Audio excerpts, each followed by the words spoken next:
What's going on? It's your boy Sermon at Sermon's Domain on Twitter. Yesterday was the 10th anniversary of the Clipse Hell Hath No Fury. That album was amazing. I was listening to it just now and it still sounds as good as it's ever been. That intro, just so raw. The whole album is full of pain and struggle and just emotion. It's interesting when you look back at the 4-year wait for this album. From 2002 when they dropped their debut album to 2006, they were pretty much fighting with their label. They were signed to Arista, which ended up dissolving into Jive. And from there they had all these issues. They ended up suing the label.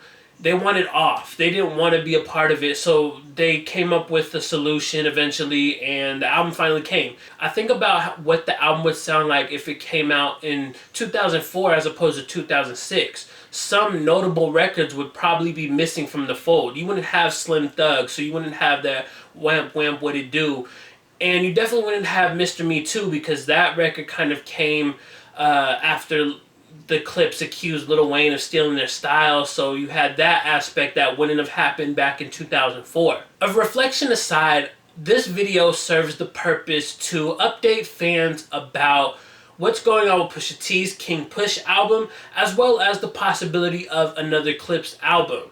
So let's start it off with Pusha. I caught this article on Billboard where it was their annual A&R power list. And it basically lists a bunch of A&Rs from all the labels, what their accomplishments, who they've worked with, stuff like that. So Steven Victor, he is Pusha T's manager. He's also an A&R at Universal. In his little paragraph, we have confirmation, or somewhat confirmation, that Pusha T's King Push is coming out in January of 2017. Things can change, of course. So this is not a concrete release date, but Billboard put it out there, so it seems like it might be something that they're going to go for. Not only did we get that little tidbit, but we also got some of the guest features that'll be on the album. On here listed is Jay-Z, which we figured he'd be on there because of Drug Dealers Anonymous. You don't give such a good record like that away and not put it on the album. You got Pharrell, who is not surprising, but it's good to see that he's actually going to be a part of this album.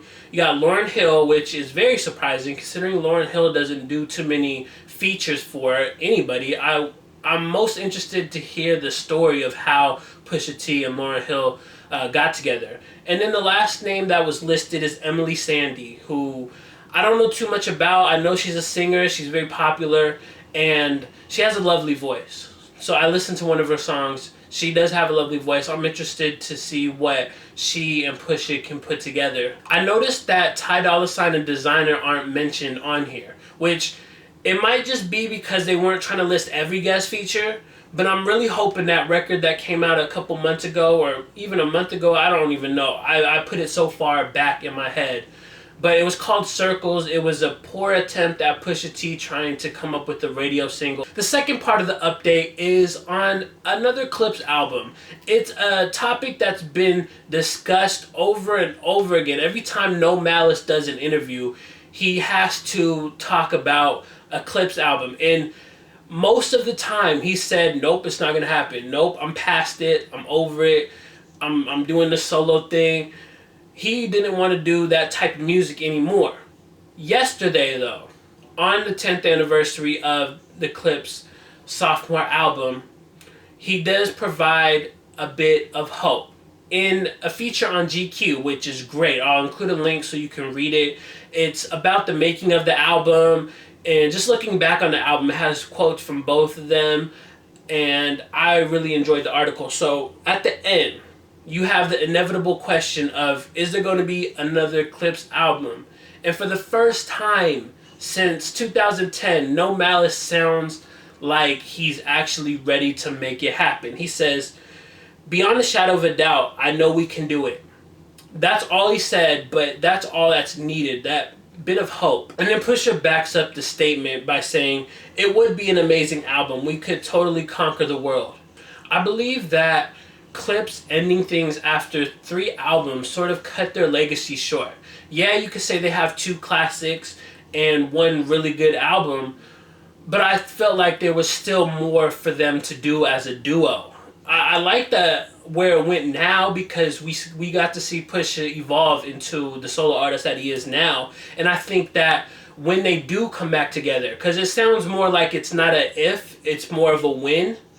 When they come back together, I feel like both artists are going to be improved. They're going to have a better sense of creating the album that would make sense for both of them. Because I know No Malice doesn't want to go back to like telling all these drug dealer tales, and I've always had this idea that they could do something that kind of contrasts each other, where Pusha T is like the dealer and No Malice is like, I don't know, like a reverend or something, to where it's like Malice is over here on this side and he's saying we shouldn't be doing this and all that, and then Pusha T is, you know, having no remorse. It kind of would be like a really good concept album that could also be translated into a movie.